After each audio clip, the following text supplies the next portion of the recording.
Hello, good morning, everyone. This is Wednesday, September 14th, uh, 2022, and I'm happy to provide you with a brief update from the city of Monterey. A lot of things have happened since the last time we chatted, and so I will talk about a few events also that are almost forgotten. Car Week what is one of those events. Car Week was as you read it in the newspaper, again highly successful. The folks that came to the city were um, at the various auctions or the various events, looking at cars, buying cars, bidding on cars. But what also is comes with that are those folks who come into town and want to use their cars, their sports cars specifically, their exotic sports cars to use our roads and streets and the tunnel as a racetrack. And so when we have Car Week, also what our police department has been doing for the past 4 years now is they are really out there and visible and ensure that those folks that are uh, basically subscribing to the fast and furious mentality that those folks know that we still have speed limits and we still enforce the rules of the road. So we rode during the Car Week between Wednesday and Sunday morning around 250 tickets. I think the exact number is something like 240, 245 tickets. So we towed, I believe, 5 cars. These are then cars that are usually also highly visible sports cars, and that sets also a good tone for those others to ensure that their cars are not being towed away. And I think there were also 3 or 4 arrests made. What that does is it really helps Car Week in certain areas to behave. And what you see also is that the groups then go into neighboring cities, and I believe there were some burnouts in Carmel to a degree, and of course. We will continue doing what we are doing to ensure that this doesn't happen again in the city of Monterey, because in 2017 we had 2018 we actually had those challenges here big time in our city. So Car Week also is always a significant revenue boost for the city. With that, I mean our hotels are full. Our hotels are charging uh, premium rates, and we see a bump definitely in the transient occupancy tax as well as the sales tax. Um, we ask yourself right now, how did you think the traffic was during Car Week? Was it the same? Was it more? Was it less? So ask yourself those questions right now. Again, how did you think traffic was during Car Week? Was it more? Was it less? Was it the same? Um, our answer to that question that was discussed also somewhat on social media is that traffic was almost the same. We had actually slight increases in traffic counts at various intersections, but the traffic, when compared to 2021, so we had slight increases. But if you take 10,000 feet level, it you can say it was almost the same, slightly higher. So that is the word here from our traffic engineering office, who basically can monitor the volume of cars lining up at various intersections, because we have this scoot system in place that basically optimizes our traffic cycles on our main arterial roads every 15 to 20 seconds when we reprogram basically the whole line of traffic lights. So again, traffic was almost the same, slightly more than in 2021.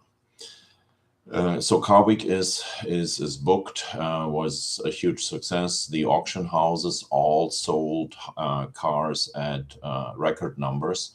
What I mean by that is they have a certain contingent of cars. I believe RM Sotheby's who was selling at the conference center, had 192 cars on the bidding block, and they sold about 92% of those cars, 92 or 94%. And overall, they had record numbers in sales. So they broke the $250 million mark in car sales, I believe.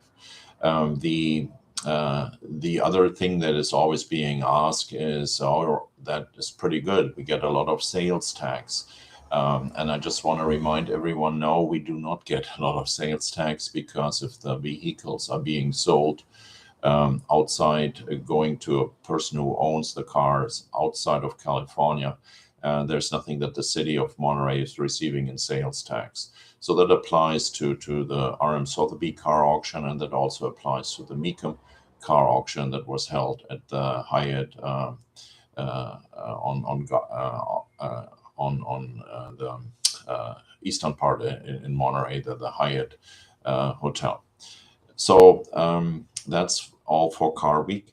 I can talk about Labor Day weekend as well, because that was also a significant event in the city. We hadn't expected it that much.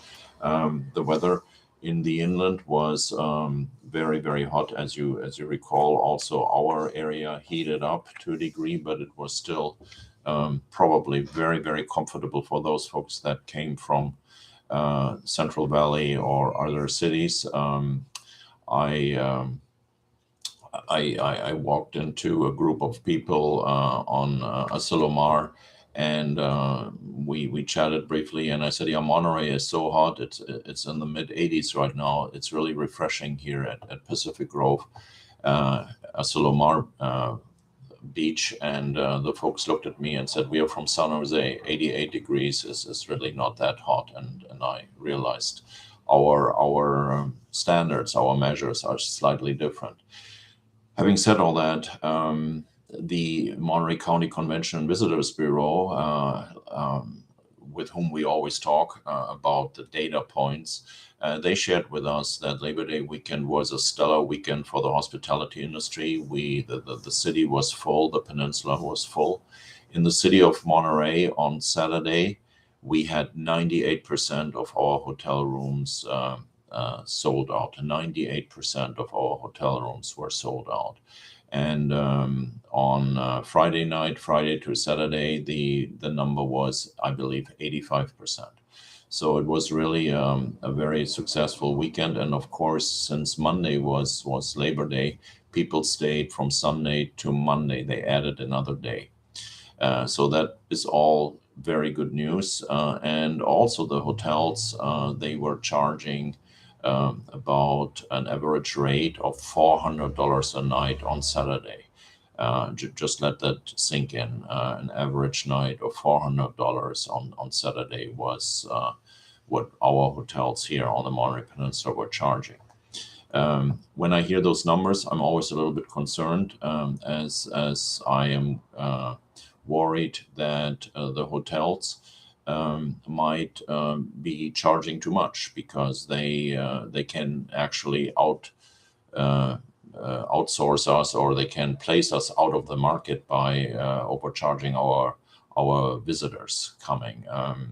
What gives me a little bit of peace of mind is that the business models of the hotels include very dynamic pricing. They're using in the background softwares that basically compares what everyone else is charging. They are seeing how rooms are getting sold, and they also see what the competition is charging. So there's a more information available than it was in the early 2000s, when we actually had a scenario for a year or two where we believe our hotels priced them a little bit out of the market by expecting that the customers would pay higher room rates. So that gives me a little bit of peace of mind that I hope our pricing structure for the rental rooms are not too steep.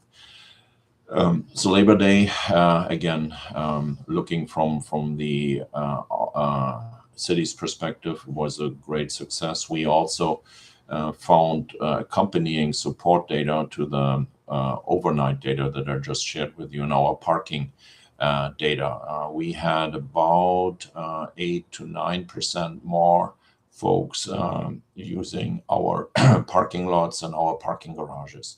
Particularly Canary Row parking garage is one of the garages that filled up several times during Labor Day. So all that was very helpful, especially also since we have adjusted our parking rates a couple of years ago, where basically also on Canary Row parking garage, we continue charging after 5 o'clock, and so that also is contributing. And why is that all important? Because things like the trolley, that is a free service that is paid by the city of Monterey, and a very small portion comes from the Monterey Bay Aquarium. That trolley gets paid out of the parking fund. The trolley has stopped operating with the end of the Labor Day weekend, and we're looking forward to next year operating the trolley as well. So between Memorial Day and Labor Day, the main season is now in the books. And last weekend, the town was again filling up because we had the IndyCar races at WeatherTech Raceway. So that's a little bit about the events that were in the past. This Friday, we are blocking off, I believe, 9 parking spaces on Alvarado Street, and we are converting them into temporary parklets. That a parklet is basically a parking space that gets converted to something else than a parking spot. So, for instance, the Parks Division will have landscaping there. They will give you tips on what you can plant, drought-resistant plants. They will give out seeds or seedlings. We'll have the Monterey Sports Center there that will convert a parking spot into an exercise place, and we have instructors there that show you how to do certain exercises. We have the police department there. We have the fire department there. We have the city clerk there. We have the other parts of the recreation department there. So there will be quite a few staffers out there. It will happen on Friday this week from 10:30 to 2 p.m. at the 400 block of Alvarado Street. So that's basically the main part of Alvarado Street. It will be, it's always fun to see that. We have started doing this, I believe, in the mid 2006, 2007. And we have done it not every single year, but we've done it quite a few times. The last time we did it was in 2019. And it is just very interesting if you walk up and down the street to see what those conversions can actually do to a downtown area. So again, with the blessing of the businesses and Old Monterey Business Association, there will be fewer parking spaces on Friday between 10:30 and 2 p.m. And I invite all of you to come out and take a look at that. What else is going on? I wanted to mention that the Monterey Sports Center is asking for your feedback. We have a survey online. You can access that survey on Have Your Say Monterey, and there you find it under Monterey Sports Center survey. This survey is very interesting for us because we want to hear from you what we can do to improve the sports center. It is for us helpful to know what you want to see in our sports center, and the more responses we get and the more diverse the answers are, the better we can tailor, customize our sports center operations towards our residents and our other customers. We have received so far 354 responses, at least that was Monday morning. So the feedback is pretty good that we received, and I am so far very, very impressed with the responses that we are getting. It's very clear to me that our users are really liking the sports center.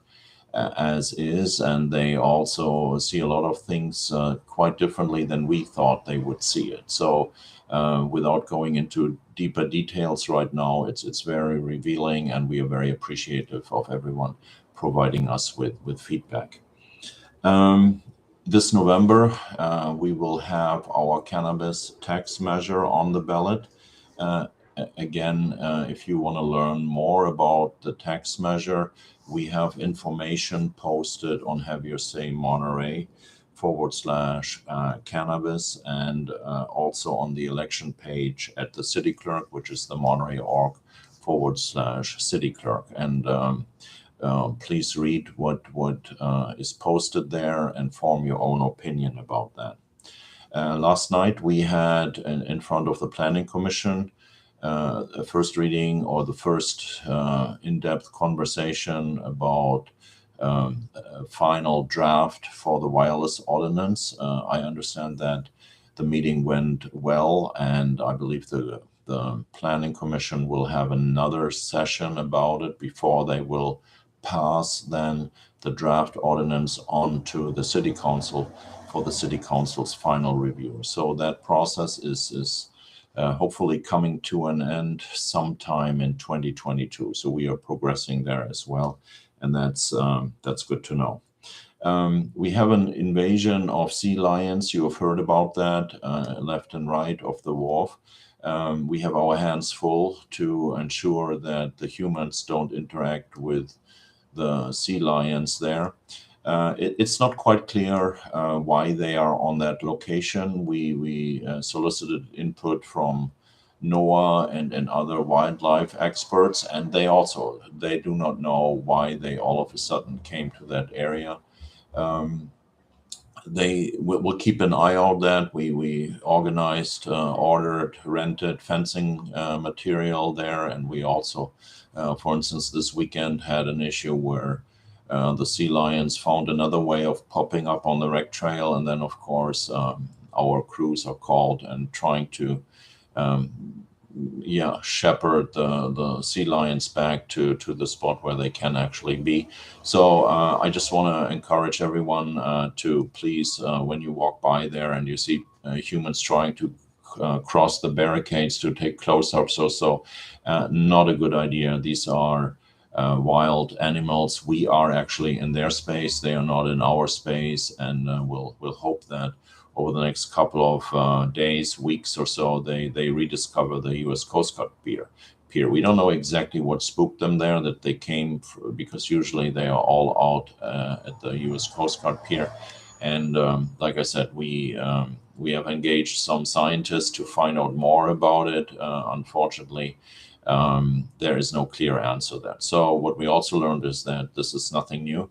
There have been previous events like that, and I believe Lori, in her email letters to all the residents, has explained to a great deal what's going on there, as well as has given you links to older archived Monterey Herald newspaper articles that describe that challenge there as well.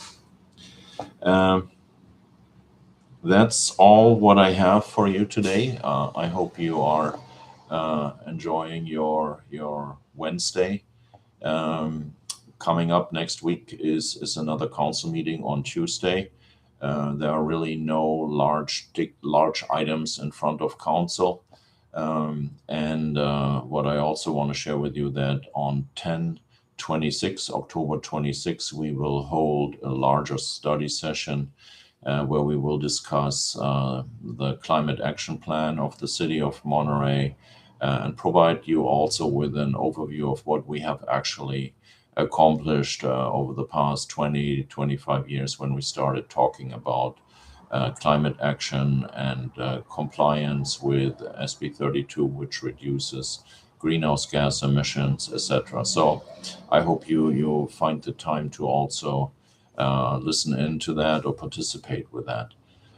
With that, I wish you all a safe day. I don't see any questions here. I hope you stay healthy, and see you in a couple of weeks. Bye-bye.